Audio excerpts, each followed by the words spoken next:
Перед вами квадратный двор, сердце старого Лувра. Здания здесь выполнены в стиле французского ренессанса и классицизма. Именно здесь можно увидеть инициалы королей, буква Х Генрих II или Л Людовик XIV, которые достраивали дворец. Этот двор считается одной из старейших и наиболее гармоничных частей дворцового комплекса. Проходы расположены ровно на том месте, где в XII веке стояли суровые стены средневековой крепости Филиппа Августа. Справа вдали виднеется церковь Сен-Жермен-Оксеруа. Это здание с готической розой и остроконечными крышами. Именно ее колокол дал сигнал к началу Варфоломеевской ночи в 1572 году. Протестантская церковь Артуар-де-Лувр. Первоначально в XVII веке она строилась как католическая церковь и была главной часовой королевского двора, когда монархи жили в Лувре. Здесь произносились погребальные речи над телами Людовика XIII и Людовика XIV.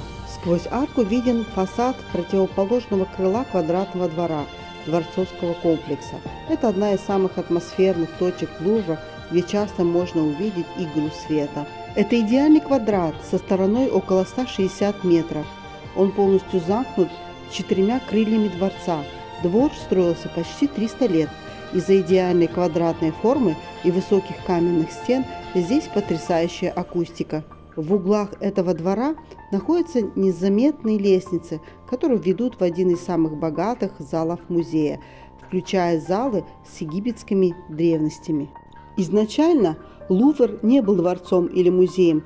В 1190 году король Филипп II Август построил здесь мощную крепость для защиты Парижа от набегов викингов.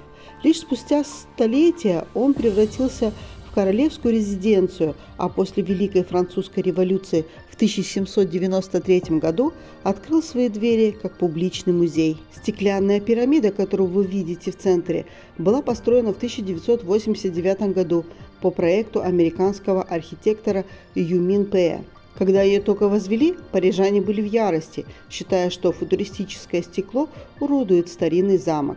Сегодня же это такой же символ города, как Эйфелева башня. В музее хранится около 500 тысяч предметов, но выставляется одновременно всего лишь около 35 тысяч. Самый знаменитый экспонат Джоконда имеет собственный почтовый ящик, куда фанаты пересылают ей любовные письма и цветы. Прямо напротив входа в пирамиду Лувра расположена конная статуя Людовика XIV. Это не оригинальная мраморная статуя, а ее свинцовая копия. Оригинал, созданный великим скульптором Джованни Лоренцо Бернини в XVII веке, сейчас находится в Версале. Статуя установлена здесь, чтобы обозначить начало так называемой исторической оси Парижа. Если встать за спиной Людовика и смотреть вперед, линия пройдет через Триумфальную арку на площади Карузель, обелиск на площади Согласия, Триумфальную арку на Елисейских полях и закончится Большой аркой в районе Дефанс. В 2025 году музей Лувр принял более 9 миллионов человек, сохранив статус самого посещаемого музея в мире. Поскольку билеты теперь строго лимитированы, их лучше покупать онлайн на официальном сайте заранее.